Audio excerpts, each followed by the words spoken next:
يا صباح الخير عليكم.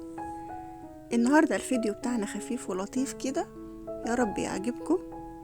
النهاردة لا هنعمل وصفة ولا هنعمل اي حاجة، انا بدردش معاكم كده لاني في فعل خير، يعني وكلني ان انا اعمل اكل وجبات، فانا والله قلت ان انا لازم اشارك معاكم وان انتوا تدعوا دعوة كده حلوة من قلوبكم بظهر الغيب، ان ربنا يحفظه ويبارك فيه وينوله كل ما يتمنى ويحقق مطلبه هو وانتم واحنا والمسلمين اجمعين.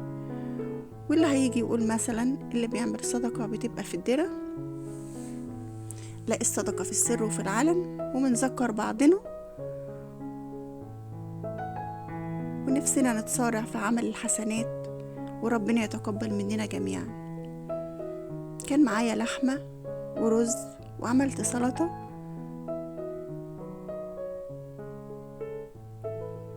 قد ايه بيبقى يوم جميل لما الواحد يعمل حاجة زي كده، بيحس براحة نفسية بجد. ربنا يقدركم جميعا ويقدرنا دايما على فعل الخير والتقرب من الله، وربنا يتقبله مننا ويتقبل منا ومنكم صالح الأعمال. قد ايه بيبقى من أسعد أيامي لما أنا أعمل فيديو زي ده أو أعمل أكل زي ده، بجد بجد بكون في أتم الراحة النفسية. طبعا هي حاجة بسيطة، بس الواحد بيبقى حاسس ان هو سعيد ان هو بيعمل حاجة زي كده.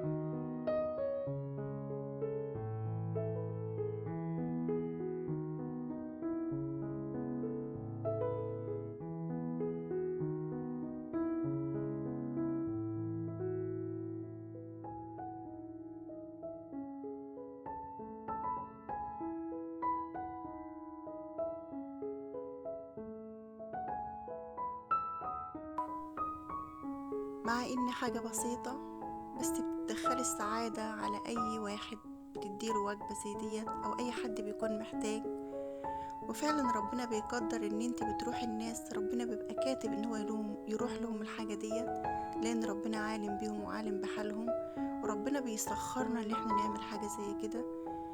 وبجد بيبقى سعادة فوق السعادة فوق السعادة ان الواحد يعمل حاجة زي كده، وربنا يقدرنا ويقدركم على فعل الخير، وربنا يكتبه في ميزان حسناتنا جميعا. اللهم امين يا رب العالمين. كان فيديو خفيف كده حبيت اشاركه معاكم، يا رب يكون عجبكم، يا رب اي حد فيكم يكون قريب من ربنا يدعي دعوة حلوة لصاحب الليلة ده وصاحب العمل الجميل ده، وربنا يكتبه في ميزان حسناتنا يا رب وفي ميزان حسناتكم، وربنا يتقبل منا ومنكم صالح الأعمال. اللهم أمين يا رب العالمين.